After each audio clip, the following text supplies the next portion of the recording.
الحمد لله رب العالمين، والصلاة والسلام على سيد الأنبياء وسيد المرسلين وعلى آله الطيبين الطاهرين وأصحابه الكرام أجمعين. أما بعد، فأعوذ بالله من الشيطان الرجيم. بسم الله الرحمن الرحيم.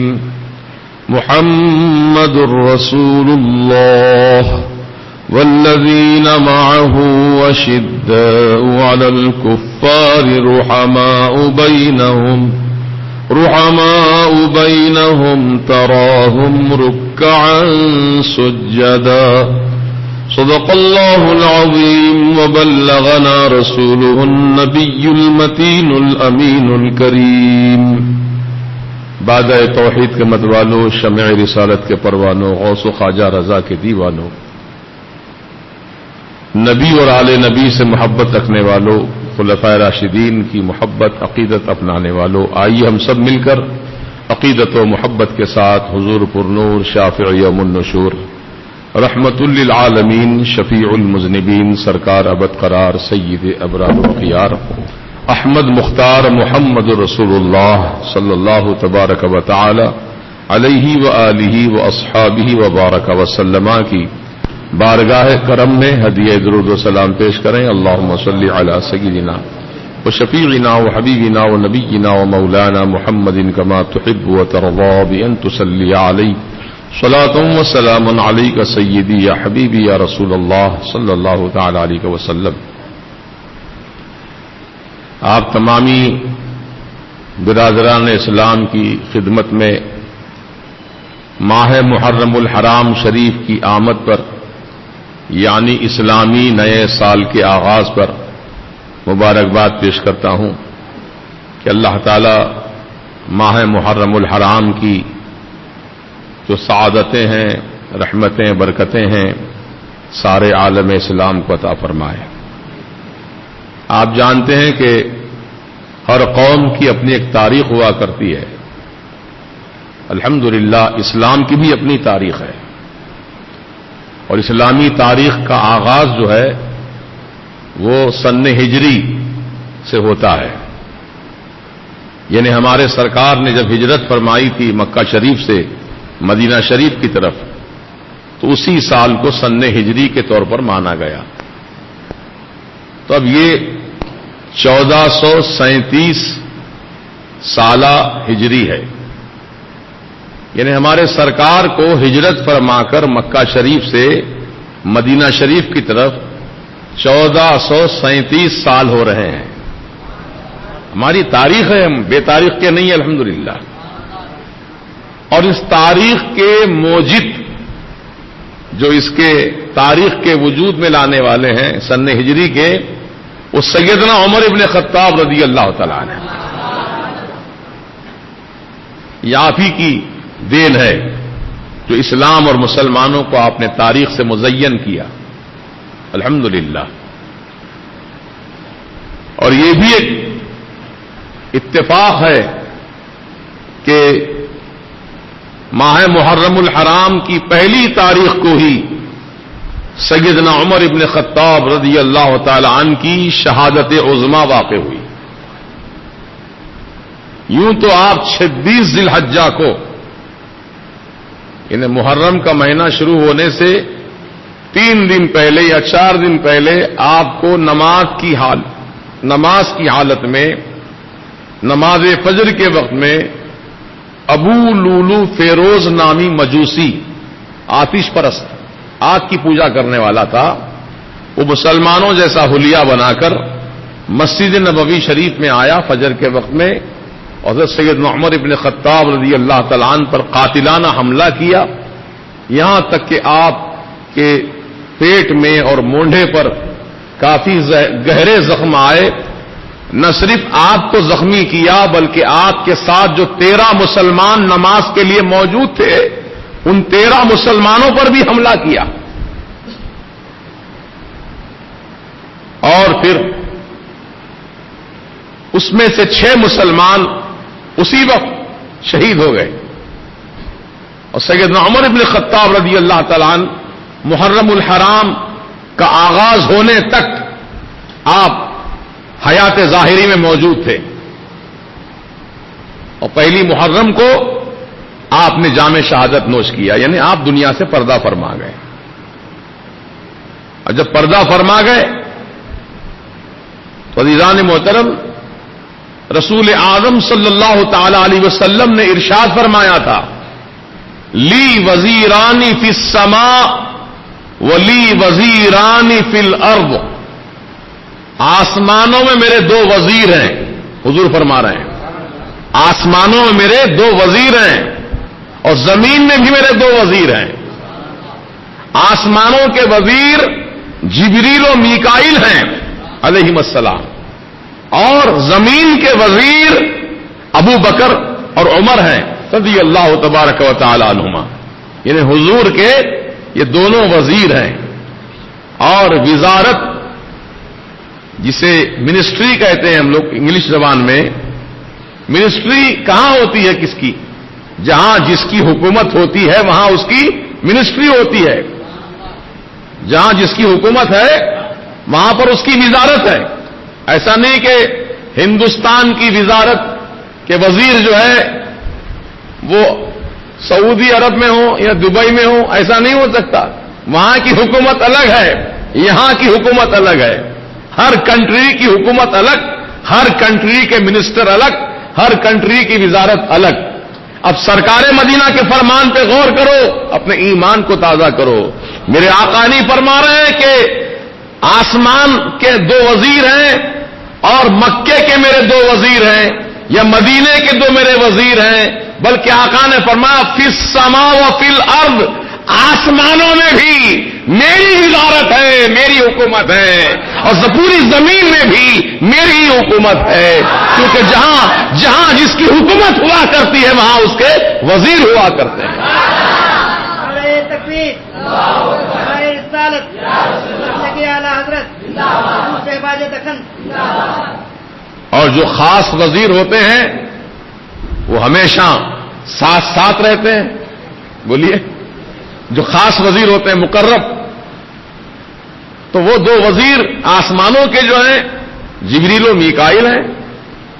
یہ حضور کے ہمیشہ ساتھ رہتے تھے، بار بار حاضری دیا کرتے تھے. یہ بات اظہر من الشمس ہے.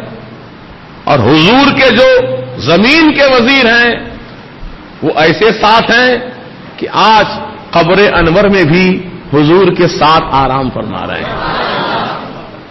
حضور کے پہلو اقدس میں دونوں خلفائے راشدین جو سرکار کے وزراء ہیں، ان دونوں کے مزارات حضور کے مزار کے پاس ہے. یعنی گویا آج بھی میرے سرکار کی وزارت، سلطنت، سطوت و شوکت مدینہ شریف سے جاری و ساری ہے. پوری دنیا کا دارالحکومت جو ہے روحانی، وہ مدینہ شریف ہے. وہاں ہمارے آقا سلطان عالم یعنی زمین و آسمان کے سلطان بادشاہ ہیں، اور میرے سرکار وہاں سے حکومت فرما رہے ہیں. تو بہرحال حضور نے اپنے دونوں خلفائے راشدین کی جو عظمت و فضیلت کو ظاہر فرمایا، یہ مسلمانوں پر یہ بات عیاں ہو چکی، ظاہر ہو چکی کہ ہمارے آقا و مولا علیہ السلام کے دونوں وزراء جو ہیں وہ مقام و مرتبہ کے اعتبار سے بھی اور صحابہ میں بلند مقام رکھتے ہیں، اونچا درجہ رکھتے ہیں. یوں تو ہر صحابی، میرے آقا کا ہر صحابی جو ہے ہماری آنکھوں کا تارا ہے. بولیے، ہماری آنکھوں کا تارا ہے. کیونکہ سرکار نے فرمایا اصحابی کا نجوم، آسمان ہدایت کے جس طرح ستارے آپ دیکھتے ہیں، آسمان دنیا کے ستارے جو چمکتے ہیں رات کے وقت میں، اور یہ ستاروں کو آپ بیکار مت سمجھیے، اس کے 3 مقصد ہیں. ان ستاروں کے 3 مقصد ہیں، اور بھی ہوں گے مقصد، ہمارے معلومات کے مطابق عرض کر رہا ہوں. پہلا مقصد تو یہ کہ اللہ تعالی نے آسمان دنیا کو ستاروں سے زینت دی، سجایا. زینت کے معنی آرائش کرنا، سجانا. تو آسمان دنیا کو اللہ تعالی نے ستاروں سے سجایا. آپ دیکھتے ہیں جب چاندنی رات نہیں ہوتی ہے، رات اندھیری ہوتی ہے، تو جگمگ جگمگ کرتے ستارے انسان کو کس طرح راحت و سرور عطا کرتے ہیں. نظر ڈالو تو آنکھیں ٹھنڈی ہو جاتی ہیں. یہ زینت ہے آسمان کی. پہلا مقصد یہ بیان کیا. دوسرا مقصد کیا ہے؟ وَجَعَلْنَاهَا رُجُومًا لِلشَّيَاطِينِ، اور ہم نے آسمان کے تاروں کو جو پیدا کیا، پہلا مقصد تو آسمان کو زینت دینا ہے، اور دوسرا مقصد یہ ہے کہ شیاطین کو ان سے مار بھگانا. ستاروں سے ان کو مار بھگایا جاتا ہے. اب آپ کہیں گے کیسے مار بھگاتے ہیں ستاروں سے؟ تو دنیا میں شیاطین جتنے ہیں وہ آسمان تک چڑھتے ہیں. ان کو اترنے کی، چڑھنے کی، پھرنے کی، گھومنے کی پوری طاقت اللہ نے ان کو دی ہے.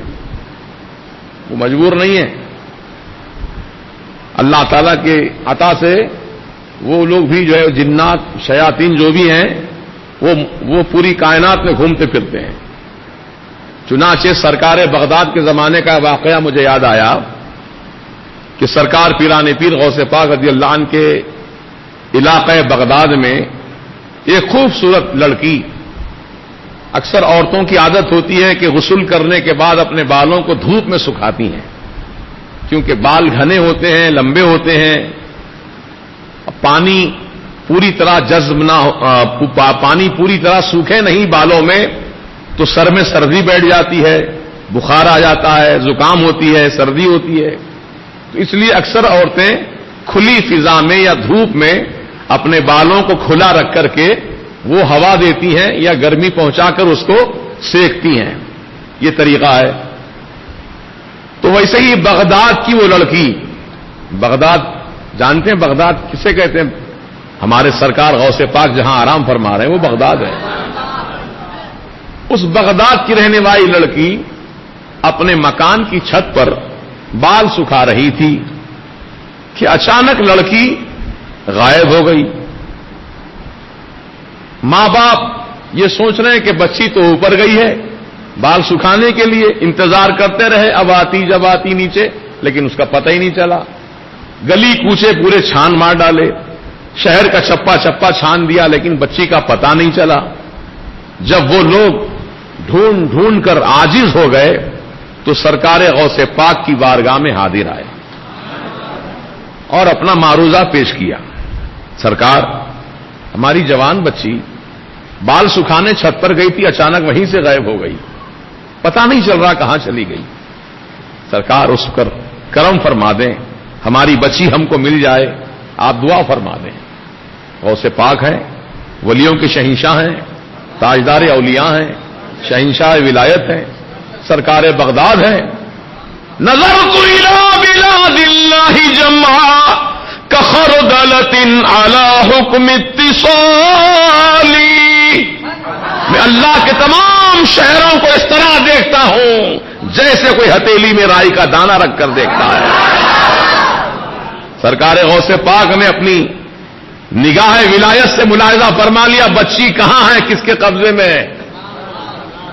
دیکھ لیا، دیکھ کر ہی فرمایا کہ بچی کے باپ سے کہا جاؤ بغداد شہر کے باہر چلے جاؤ، ویرانے میں جہاں کوئی چہل پہل نہیں، ویرانہ سناٹا علاقہ ہے، ایک اونچا ٹیلا ملے گا، اس اونچے ٹیلے پر تم بیٹھ جاؤ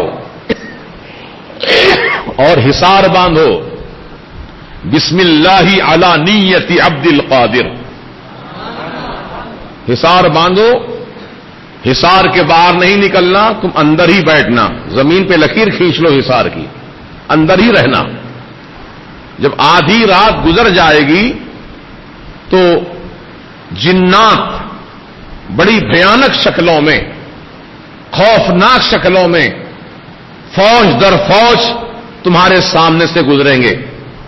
غوث پاک فرما رہے ہیں گزریں گے تمہارے سامنے سے، فوجیں جا رہی ہوں گی جنات کی. ان کو دیکھ کر گھبرانا نہیں، ڈرنا نہیں، کیونکہ تم حصار میں ہو، کوئی تمہیں نقصان نہیں پہنچا سکے گا. حصار کی وہ برکت ہے.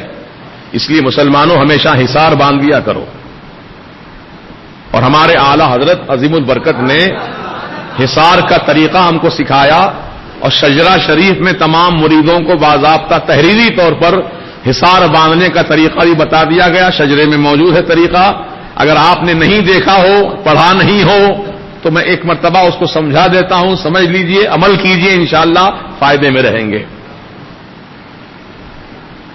پہلے درود شریف پڑھ لیجئے 3 مرتبہ.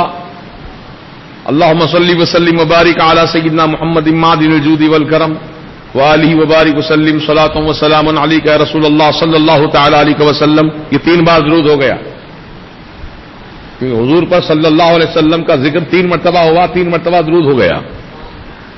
اب اس کے بعد پڑھیے اعوذ باللہ من الشیطان الرجیم بسم اللہ الرحمن الرحیم. قرآن شریف کی آیت ہے والشمس والقمر والنجوم مسخرات بامرہ الا لہ الخلق والامر تبارک اللہ رب العالمین. یہاں تک قرآن کی آیت ہے. اس کے بعد جو پڑھنا ہے وہ فارسی کے الفاظ ہیں. کیا پڑھیں گے؟ گرد من. گرد من کے معنی ہے میرے چاروں طرف. وہ گرد زن اور ہمارے گھر کی عورتوں کے چاروں طرف. وہ فرزندان من اور میری جو اولاد ہیں ان کے چاروں طرف. وہ دوستان من اور جو میرے دوست احباب ہیں چاہنے والے ان کے بھی چاروں طرف. وہ گرد مال اور جو اللہ تو نے مال و دولت سے نوازا اس کے بھی چاروں طرف. کیونکہ خبیث شیاطین دولت بھی چوری کر لیتے ہیں, گھروں میں سے اڑا لیتے ہیں, چوری ہو جاتی ہے. اب آپ پریشان ہیں, ارے میں پیسے رکھا تھا الماری میں, کہاں غائب ہو گئے, کون لیا؟ اب گھر پہ شک کرتے ہیں, گھر والوں پہ شک کرتے ہیں, تم لیے ہوں گے, تم لیے ہوں گے. تو کبھی ہو سکتا ہے کہ کبھی آدمی نکال لیتا ہے, لیکن اکثر جو ہوتا ہے گھروں سے پیسے غائب ہو جاتے ہیں, یہ خبیث شیاطین کا کھیل ہوتا ہے. وہ پیسے چوری کر لیتے ہیں, ہم لوگ پریشان رہتے ہیں. تو اس لیے اعلی حضرت سرکار نے کتنا پیارا ہم کو حصار باندھنے کا طریقہ سکھایا. جان, عورتیں, فرزند, اولاد, مال, دوست احباب, ہو گیا سب, پورا حلقہ شامل ہو گیا. گرد مال و دوستان من, حصار و حفاظت تو شوی. اے اللہ تیری حفاظت میں, تیرے حصار میں سب دیا. یعنی میری جان بھی تیری حفاظت و حصار میں ہے, میرا مال, میرے بچے, میری بیوی, میرے سب گھر والے سب تیری حفاظت میں ہیں. وہ تو نگہدار باشی, اور تو ہی یقیناً ہماری نگرانی فرمانے والا ہے, حفاظت فرمانے والا ہے. بحق سلیمان ابن داؤد علیہ السلام.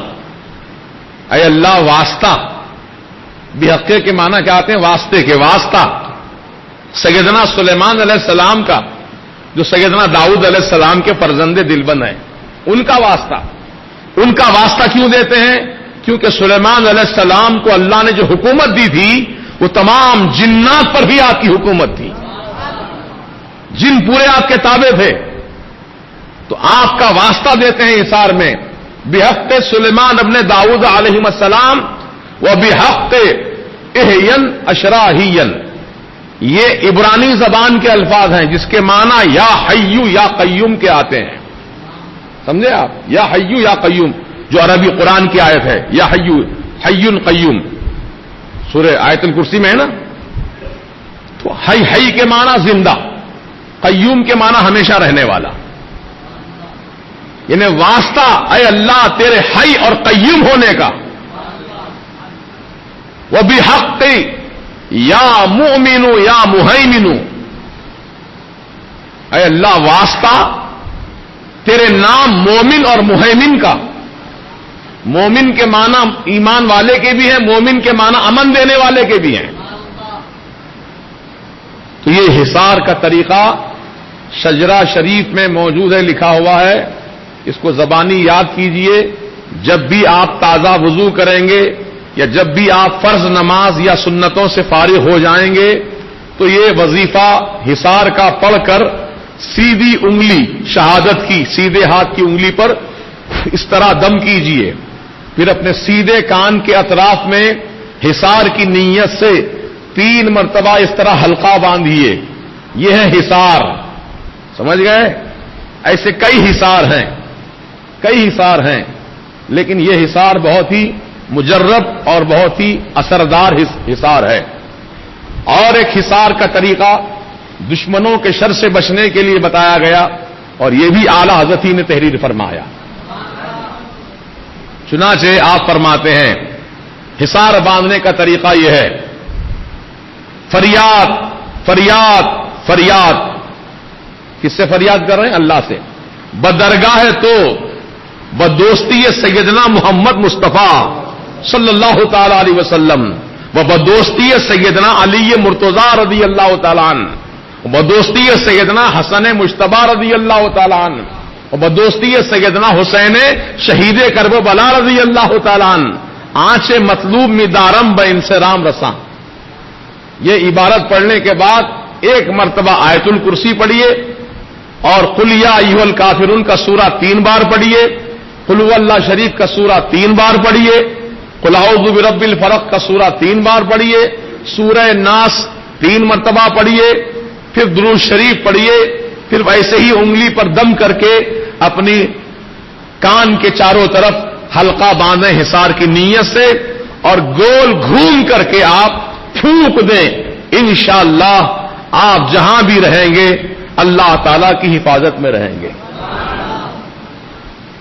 تو سرکار غوث پاک نے بھی مختصر حصار کا طریقہ اس کو سکھایا. کہا بسم اللہ علی نیت عبد القادر کہہ کر اپنے چاروں طرف زمین پہ لکیر کھینچ لے اور زمین پر بیٹھا رہ.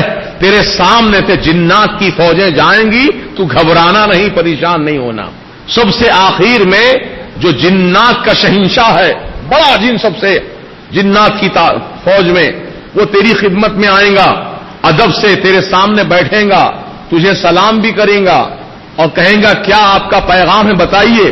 تو جب کہنا کہ میں سیدنا شیخ عبد القادر جیلانی رضی اللہ تعالیٰ عنہ کا بھیجا ہوا ہوں، میں ان کی طرف سے آیا ہوں، میری لڑکی میرے مکان کی چھت سے غائب ہو گئی، پیرانے پیر غوث پاک نے تجھے حکم فرمایا ہے کہ میری بچی کو دنیا میں جہاں بھی ہے فوراً حاضر کرے.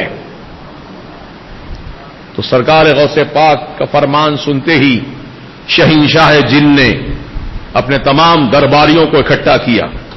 اب کہاں بغداد اور کہاں ملک چین. سمجھ رہے ہیں؟ جنات کی رفتار بتا رہا ہوں میں آپ کو، کتنی تیز رفتار ہے وہ، 1 سیکنڈ میں کہاں سے کہاں پہنچ جاتے ہیں. تو اب سرکار غوث پاک کا فرمان سن کر اس شہنشاہ جن نے اپنے تمام ساتھیوں سے درباریوں سے کہا کہ جاؤ اس حلیے کی اس نام کی لڑکی کہاں ہے تلاش کرو. پورے جنات پھیل گئے پوری دنیا میں، اور ایک جن آنکھ کا جو تابع تھا وہ ملک چین کے خبیث جن کے قبضے میں لڑکی کو تھی. جو لڑکی تھی اس کے قبضے میں، لڑکی کو جن کے ساتھ اٹھا کے لایا. سرکار غوث پاک رضی اللہ تعالیٰ عنہ کی طاقت کا یہ حال ہے کہ آپ کا حکم جنات بھی مانتے ہیں، کیونکہ سرکار غوث آدم رضی اللہ تعالیٰ عنہ نے ارشاد فرمایا کہ اللہ تعالیٰ نے مجھ کو جو ولایت میں سب سے اونچا مقام عطا کیا ہے، ایسا اونچا درجہ کسی ولی اللہ کو نہیں ملا جو اللہ پاک نے مجھ کو عطا کیا ہے. عزیزان محترم، بل مختصر یہ کہ سرکار غوث پاک رضی اللہ تعالیٰ عنہ کے زمانے کا واقعہ میں نے اس لیے سنایا تاکہ آپ کو علم میں رہے کہ جنات بھی طاقتور ہوتے ہیں، شیاطین بھی طاقتور ہوتے ہیں، لیکن ان کی طاقتوں سے بڑی طاقت اللہ والوں کی ہوتی ہے، اور اللہ والوں کی طاقت سے بڑھ کر انبیاء کرام کی طاقت ہوتی ہے. انبیاء کرام سے بڑھ کر طاقت رسولان اعظام کی ہوتی ہے، اور تمام نبیوں اور رسولوں میں سب سے بڑی طاقت ہمارے آقا و مولا کی ہوتی ہے.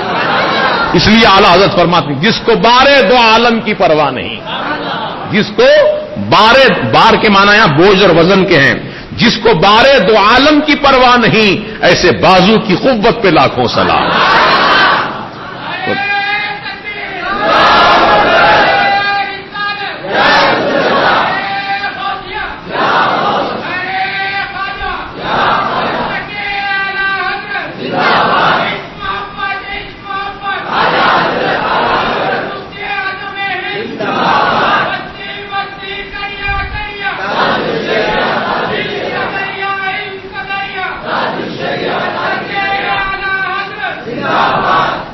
عزیزان محترم، تو بات چل رہی تھی سیدنا عمر ابن خطاب رضی اللہ تبارک و تعالی عنہ کی، اسی ضمن میں ساری باتیں آپ نے سن لیں۔ اب آئیے اصل موضوع کی طرف۔ سیدنا عمر ابن خطاب رضی اللہ تبارک و تعالی عنہ جو حضور کے ساتھ آرام فرما رہے ہیں، حضور نے ان کو اپنا وزیر فرمایا، یہ میرے وزیر ہیں، سبحان اللہ، بڑے طاقتور وزیر ہیں۔ اللہ اللہ، جب میرے سرکار نے دعا کی تھی، اے اللہ عمر ابن خطاب کو اسلام کی توفیق عطا فرما، ابھی مسلمان نہیں ہوئے تھے، اس وقت کی بات ہے، حضور نے دعا فرمائی تھی، اللہ تعالیٰ نے میرے پیارے آقا و مولا علیہ السلام کی دعا کو اپنی بارگاہ میں قبول فرمایا، حضرت عمر ابن خطاب کو اسلام لانے کی توفیق عطا فرمایا۔ یہ واقعات آپ سن چکے ہیں، بس بات مختصر عرض کرنا چاہتا ہوں کہ اسلام قبول کرنے کے بعد میرے سرکار نے اتنی خوشی کا اظہار کیا، خوش ہو کر ہی میرے سرکار نے سب سے پہلا نعرہ تکبیر لگایا۔ ہاں، مکے شریف میں نعرہ تکبیر بلند کیا حضور نے، اور حضور کی اتباع میں صحابہ نے بھی نعرہ تکبیر لگایا، جس کی آواز سے پورے مکے کی پہاڑیاں گونج رہی تھیں۔ اللہ اکبر، سب سے پہلا نعرہ تھا یہ جو حضور نے سیدنا عمر ابن خطاب کے اسلام لانے کی خوشی میں لگایا تھا۔ آج لوگ اعتراض کرتے ہیں، ارے یہ کیا ہے نعرے، کیا ہے نعرے بازی، کیا سیاسی نعرے ہیں؟ کسی کی جے وجے کر رہے ہیں ہم لوگ؟ نہیں نا، ہم اللہ کے نام کی کبریائی بیان کر رہے ہیں، ہم اللہ کے رسول کا نام لے رہے ہیں، اللہ والوں کا نام لے رہے ہیں، اور یہ سب جو نام لیے جا رہے ہیں سب باعث خیر و برکت ہے، باعث ثواب بھی ہے۔ اللہ اکبر کہا، اللہ اکبر، اللہ اکبر، کتنے حروف ہیں اللہ اکبر میں؟ گنتے جاؤ، الف لام، لام الف ہا، اب الف چھوٹا الف ہے، ہا کتنے ہو گئے؟ 6، 5 ہوئے، الف لام لام ہا، اس میں الف بھی شامل کر لو تو 6 ہو جاتے ہیں۔ اللہ اکبر، اکبر میں کتنے حروف ہیں؟ الف کاف با را، کتنے ہو گئے؟ 4، 5 اور 4 9 حرف۔ اب 9 حرف کا ثواب کتنا ملا؟ 90 نیکی۔ اللہ اکبر کہا، 90 نیکی آپ کے نامہ اعمال میں درج کر دیے گئے۔ یا رسول اللہ، نعرہ رسالت، یا رسول اللہ۔ اب یا رسول اللہ میں جتنے حروف ہیں، ہر حرف کے بدلے 10 نیکی، اور اللہ والوں کا نام، ان کا نام بھی لینے سے اللہ تعالی ہمارے گناہوں کو معاف فرما دیتا ہے۔ اللہ رسول کا نام لینے سے نیکیاں ملتی ہیں، اللہ والوں کا نام لینے سے گناہ بخش دیے جاتے ہیں۔ بولو فائدے کا کام ہے کہ نہیں ہے؟ نعرہ جب لگے نا، سب مل کر آواز دینا، چند لوگ نکالتے ہیں آواز، باقی سب خاموش رہتے ہیں، ایسا مت کرو۔ خدا کے لیے جب نعرہ لگا رہے ہو تو بھرپور انداز میں لگاؤ، نعرہ تکبیر، نعرہ رسالت، نعرہ غوث، نعرہ خواجہ، مسلک اعلی حضرت سرکار مفتی اعظم ہند حضور تاج الشریعہ، یہ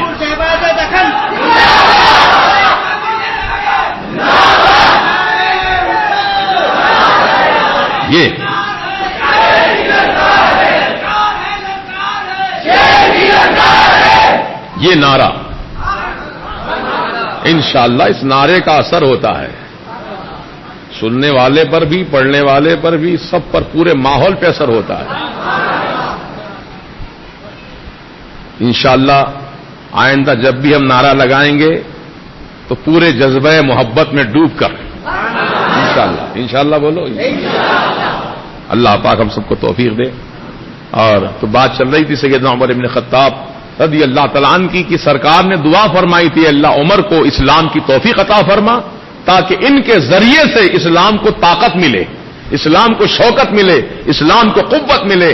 چنانچہ سیدنا عمر بن خطاب رضی اللہ تعالیٰ عنہ نے ایمان لانے کے بعد حضور پاک علیہ السلام کی بارگاہ میں عرض کیا, یا رسول اللہ علیہ السلام, ہمارا خدا سچا ہے, ہمارا نبی سچا ہے, اور جو خدا نے کلام نازل کیا ہے قرآن پاک وہ سچا ہے.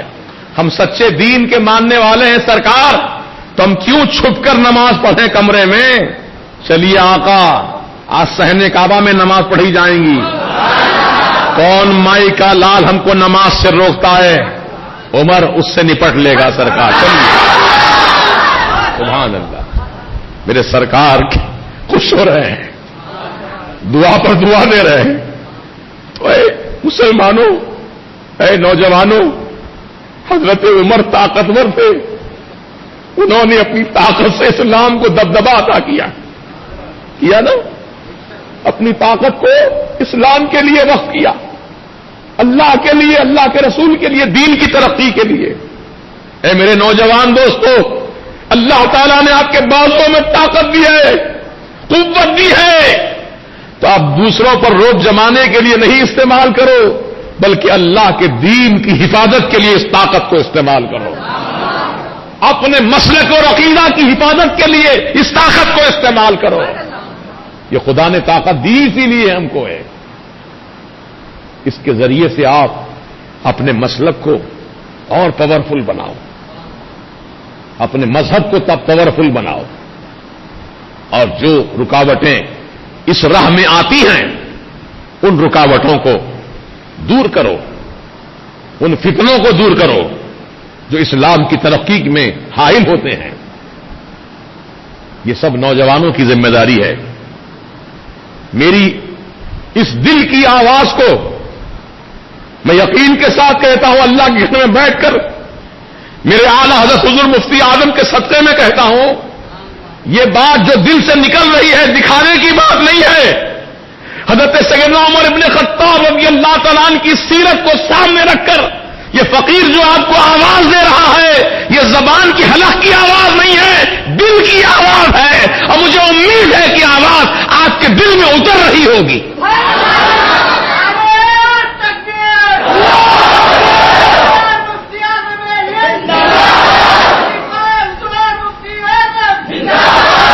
تو یہ طاقتیں, اپنی قوتیں, اپنی دولت, اپنی ثروت, اپنا جاہ و حشم سب کچھ اسلام کے لیے وقف کرو. صحابہ کرام کی سیرت کو زندہ کرو. سیدنا عمر بن خطاب رضی اللہ تعالیٰ عنہ کی مبارک سیرت کو اپنا لو. انشاءاللہ پھر دیکھیے آپ کس طرح دنیا میں اور آخرت میں سرخرو ہوتے ہیں. انشاءاللہ جب تک ہمارے جسموں میں جان باقی ہے, ہم اللہ اور اللہ کے رسول کی محبت میں ڈوب کر, اہل بیت اطہار کی محبت میں ڈوب کر, اولیاء کرام غوث و خواجہ رضا کی محبت میں ڈوب کر ہم اپنے مذہب اسلام کو ترقی دیں گے انشاءاللہ. ترقی اسی وقت ممکن ہے جبکہ پہلے ہم خود اسلام پر سختی کے ساتھ کاربند ہو جائیں, پھر اسلام کی خدمت میں لگ جائیں. عالم یہ مولویوں کا, عام انسان تو عام انسان ہے, مولوی لوگ اپنے عقیدے کی حفاظت کے لیے کمر بستہ نہیں, ضابطے کی تکمیل کرتے ہیں, اس سے کچھ ہونے والا نہیں ہے. تڑپ پیدا کرو دل میں, تڑپ, محبت پیدا کرو دین کی اپنے دل میں. جب علماء کرام اس کام میں آگے بڑھیں گے تو انشاءاللہ عوام میں بھی اس کا اثر ہوگا. اب دیکھیے ہمارے پاس الحمدللہ یہاں مرکز اہل سنت رضا جامع مسجد میں 5 وقتہ نماز بھی ہوتی ہے. 5 وقتہ نماز کے بعد جو ہے دعائے ثانی بھی ہوتی ہے, دعائے ثانی کے بعد فاتحہ خوانی بھی ہوتی ہے. یہ ہمارا مسلک ہے, ہمارا طریقہ ہے. بولیے, ہم سنیوں کی پہچان ہے یہ. اب اپنے ہی لوگ دعا چھوڑ کے بھاگ جاتے ہیں، فاتحہ میں شرکت نہیں کرتے ہیں. اس کا کیا مطلب لیا جائے گا؟ آپ کو دین سے محبت ہے، اپنے عقیدے سے پیار ہے آپ کو؟ عمل تو یہ بتا رہا کہ آپ کو کچھ احساس ہی نہیں ہے. جب علماء ایسی حرکت کریں گے تو عوام پہ کیا اثر پڑے گا؟ ارے جب مولانا خود بھاگ جا رہے ہیں، دعا میں شریک نہیں ہو رہے ہیں، فاتحہ نہیں پڑھ رہے ہیں، ہم کیوں پڑھیں؟ یہ مزاج بنے گا کہ نہیں بنے گا؟ تو اس لیے علماء کو پھونک پھونک کر قدم رکھنا ہے، کیونکہ قوم کی نگاہیں تمہاری طرف ہیں. قوم تم کو دیکھ رہی ہے کہ تم علماء ہو کر کیا کر رہے ہو. علم تو حاصل کر لیا لیکن اس پر عمل پیرا ہی نہیں، تو کس کام کا وہ علم ہے؟ کس کام کا علم ہے؟ علم اسی لیے حاصل کیا نا کہ عمل کیا جائے اس کے اوپر. زندگی انسان کی بہت قیمتی ہے. اس قیمتی زندگی کو سنوارنے کے لیے، سدھارنے کے لیے جو قیمتی مذہب، جو ہمارا مذہب اسلام ہے اور شریعت کا قانون ہے، یہ ہماری زندگی سدھارنے کے لیے سب مہیا کیے گئے ہیں. ہمارا آپ کا سب کا، بالخصوص علماء اہل سنت کا یہ دینی اور ملی فریضہ ہے کہ اپنے دین کے استحکام کے لیے، اپنے عقیدے کی حفاظت کے لیے، اس کی ترقی اور ترویج و اشاعت کے لیے آپ پہلے خود ہر چیز کے عمل پیرا ہوں. اور ہمارے جو معمولات ہیں اہل سنت کے، ان تمام معمولات میں آپ شوق و ذوق کے ساتھ حصہ لیجئے تاکہ عوام پر بھی اس کا اثر مرتب ہو انشاءاللہ. اللہ پاک ہمیں سب کو توفیق دے، کیونکہ یہ فقیر کی عادت رہی ہے. یہ میرے سرکاروں کا کرم ہے، کرم ہے ان کا، ہماری کوئی حقیقت نہیں ہے. میں تو اکثر کہا کرتا ہوں، میں تو پھکنی ہوں. پھکنی پھکنی کیا ہوتی ہے؟ ایک گول پائپ ہوتا چھوٹا سا، 1.5 فٹ 2 فٹ کا. پھونکنے والا اس میں منہ کے قریب رکھ کر پھکنی کو پھونکتا ہے، پھو، تو وہ ہوا جاتی کہاں؟ آگ کی طرف. آگ اگر تھوڑی ہے تو آگ تیز ہو جاتی ہے، اس پھونک سے آگ تیز ہو جاتی ہے. تو اس میں پھونکنے کا کمال نہیں ہے، پھونکنے والے کا کمال ہے. تو میں تو اپنے آپ کو پھونکنے کی طرح سمجھتا ہوں. پھونک کہیں اور سے ہوتی ہے، پھونکنے والا کوئی اور ہے. جو پھونک رہا ہے وہ پھونک آپ تک پہنچ رہی ہے اور آپ کے آتش عشق میں اضافہ ہو رہا ہے. یہ فقیر تو یہی چاہتا ہے کہ ہر مسلمان سچا عاشق رسول بن جائے، سچا محب مصطفیٰ بن جائے، سچا غلام غوث اعظم بن جائے، سچا مسلک اعلی حضرت کا ماننے والا بن جائے. صرف دکھاوے کی بات نہ کرے، حقیقت میں دل سے مانے، اپنی حفاظت کے لیے کمر بستہ رہے اور دین کی ترقی کے لیے اٹھ کر کھڑا ہو جائے انشاءاللہ. اللہ پاک جذبہ محبت ہمارا سلامت رکھے. اب چونکہ وقت قریب الختم ہے، اس لیے کچھ اہم اعلانات بھی کرنے ہیں. پہلا اعلان یہ ہے کہ انشاءاللہ 18 اکتوبر، یعنی آج کون سی تاریخ ہے؟ 16. آج 16 اکتوبر ہے، کل 17 ہے، پرسوں 18 ہے. 18 اکتوبر کو اتوار کا دن ہے، بعد نماز عشاء یعنی ٹھیک 8:30 بجے سے. اگر وہ جلسہ کرنے والے نوجوان بچے یہاں پر ہیں تو میری نصیحت پر عمل کریں، اس میں تساہل نہ کریں. ٹھیک 8:30 بجے آپ کے جلسہ گاہ کے اسٹیج سے تلاوت قرآن کا آغاز ہونا چاہیے. قرآن کی تلاوت کے فوراً ساتھ نعت رسول پاک علیہ الصلوۃ والسلام پڑھایا جائے اور ایک منقبت سرکار امام حسین رضی اللہ عنہ پڑھائی جائے. نعت و منقبت کے بعد مقامی علماء میں سے کسی ایک عالم کو تقریر کے لیے فوراً کھڑا کر دیا جائے. 9:30 بجے، ٹھیک 9:30 بجے ہمارے مہمان جو عالم دین یو پی کالپی شریف سے تشریف لا رہے ہیں، سرکار اعلی حضرت جس خانوادے میں مرید ہوئے ہیں ماررہ شریف میں، تو ماررہ شریف کے جو پیر صاحب ہیں وہ پیر صاحب مرید وہاں سے ہیں، کالپی شریف سے. سمجھ گیا؟ یعنی ماررہ شریف کے جتنے پیرانے کرام ہیں ان کا تعلق کالپی شریف سے ہے. تو گویا یہ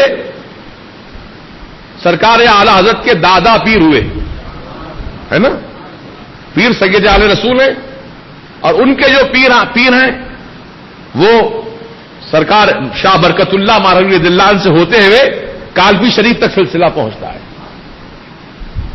تو اس بارگاہ کے سجادہ نشین ہیں غیاث ملت حضرت سید شاہ شہزادے غوث اعظم غیاث الدین صاحب ترمذی مدد اللہ نورانی، جو بڑی بلبلا انگیز تقریر کرتے ہیں، بہت ماشاءاللہ جذبے والی تقریر ہوتی ہے. تو آپ حضرات سے ادب گزارش ہے، بالخصوص ہمارے تمام احباب اہل سنت سے، کہ آپ لوگ بھرپور تعداد میں اس جلسے میں تشریف لا کر کے جلسے کی کامیابی کے انتظامات میں حصہ لیں اور اس جلسے کو کامیاب بنائیں. اور اس کے بعد پھر تاریخ آ رہی ہے 20 تاریخ کو روبرو مسجد سیدنا عمر ابن خطاب رضی اللہ تعالیٰ عنہ سری رام نگر یوسف گڑھا میں ایک روزہ عظیم الشان شہید اعظم و شان اہل بیت کانفرنس منعقد کی گئی ہے بفیض روحانی حضرت سیدنا میرا حسینی بغدادی رضی اللہ تعالیٰ عنہ. اس جلسے میں مفتی حامد حسین صاحب اظہری جو صدر مدرس ہیں دارالعلوم فیض رضا کے، ان کی تقریر ہوں گی، اور یہ فقیر بھی انشاءاللہ اس جلسے میں حاضر رہے گا انشاءاللہ.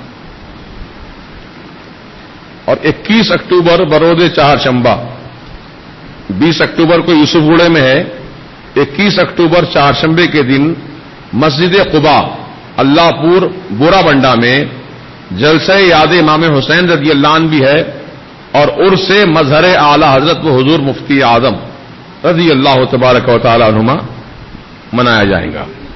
اس جلسے سے بھی مولانا شاہ نواز رضوی امام مسجد معراج بورا بنڈا بھی مخاطب کریں گے، اور ان کے علاوہ اور بھی علماء ہوں گے، اور یہ فقیر بھی انشاءاللہ اس جلسے میں حاضر رہے گا.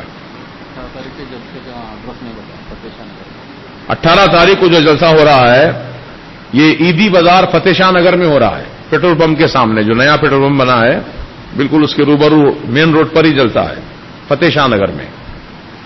آپ حضرات بھرپور تعداد میں تشریف لائیے اور اس میں سجادہ نشین کالپی شریف کا خصوصی بیان سماعت فرمائیے. 20 کا 21 کا اعلان ہو گیا، اور 10 محرم الحرام ہفتے کے دن، یعنی محرم کی 10 تاریخ ہے، تو اس دن مرکز اہل سنت وادی رضا جامع مسجد میں مرکزی جلسہ شہادت امام حسین علی مقام رضی اللہ تعالیٰ عنہ منعقد ہوگا، جس کی ٹائمنگ ہے صبح دن میں 11 بجے سے نماز ظہر تک. 11 بجے شروع ہو جائے گا جلسہ، اور نماز ظہر یعنی 2:15 بجے تک چلتا رہے گا. تو آپ اس میں مختلف علماء کرام کے، ہمارے دارالعلوم فیض رضا کے اساتذہ بھی ہوں گے، مولانا اویس رضا صاحب بھی ہوں گے، اور یہ فقیر بھی ہوں گا انشاءاللہ. تو یہ تمام حضرات کے بیانات ہوں گے. 10 محرم الحرام کو آپ لوگ ضرور تشریف لائیے، اور 11 محرم الحرام کو نماز ظہر کے بعد مسجد روضۃ الحدیث رین بازار چمن، جہاں پہلے میری خطابت ہوا کرتی تھی، اس مسجد میں ہفتے واری پروگرام ہر اتوار کو وہاں ہوتا ہے. تو اس اتوار میں مجھے مدعو کیا گیا ہے جو 11 محرم دوسرے دن شہادت کے دوسرے دن واقع ہے. انشاءاللہ وہاں پر بھی شہادت امام حسین رضی اللہ عنہ پر ہی بیان ہوگا. آپ حضرات ان تمام محافل میں تشریف لا کر ثواب حاصل کریں. اور ایک جلسہ جو کئی سالوں سے پابندی سے ہوتا آ رہا ہے، وہ یاقوت پورہ یساٹی کالونی کمیونٹی ہال میں ہمارے بڑے چاہنے والے ہمدرد اہل سنت عالی جناب محمد جاوید صدیقی صاحب، جن کے مکان کے روبرو جو کمیونٹی ہال ہے، اس کمیونٹی ہال کے میدان میں الحمدللہ ہر سال شہادت امام حسین رضی اللہ عنہ کا جلسہ منعقد ہوتا ہے. گزشتہ سال میری طبیعت کی ناسازی کی وجہ سے نہیں آ سکا، جس کا مجھے بڑا خلق ہے. انشاءاللہ اس مرتبہ دعا فرمائیں کہ اللہ پاک ہم سب کو صحت و عافیت سے رکھے، اور جتنے جلسے ہم نے طے کیے ہیں اللہ پاک ان سب جلسوں میں شرکت کا ہمیں موقع عطا فرمائے. غلام سجاد صاحب کی طبیعت ناساز ہے، اللہ پاک ان کو صحت کاملہ عطا فرمائے. محمد افضل صاحب مرحوم جن کا انتقال ہو گیا، اللہ پاک ان کی مغفرت فرما دے.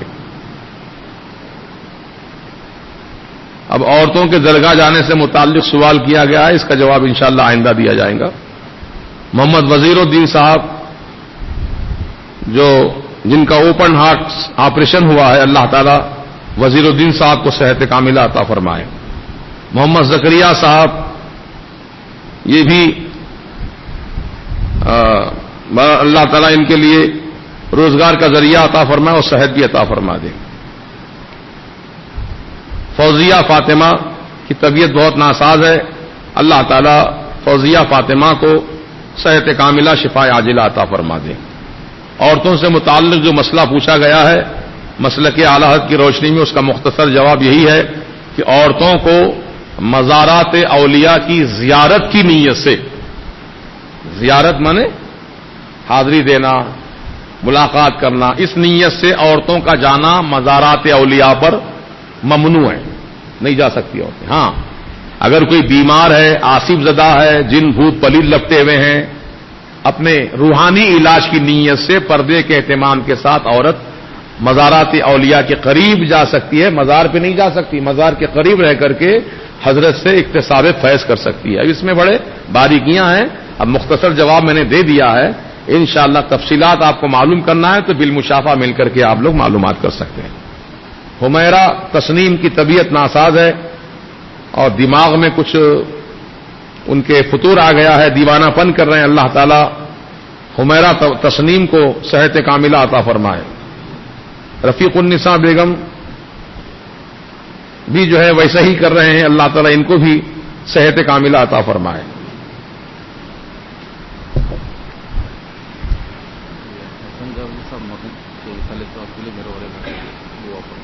حسن جابری صاحب کے جو انتقال کر گئے ہیں، حسن جابری صاحب مرحوم، ان کے ایصال ثواب کے لیے یہ 1000 روپے مرکز کو عطا کیے ہیں۔ اللہ تعالیٰ مرحوم کی رسول پاک کے صدقے میں مغفرت فرما دے اور شفاعت رسول سے اللہ تعالیٰ نوازے، اور جتنے بھی مسلمان دنیا میں جہاں بھی رہتے بستے ہیں ان سب کی جان مال عزت آبرو کی اللہ پاک حفاظت فرمائے، اور جو مسلمان بیمار ہیں، جادو ٹونا جن پھول پرید کے اثرات سے متاثر ہیں، اللہ پاک غوث پاک کے صدقے میں ان سب کو شفا عطا فرما دے۔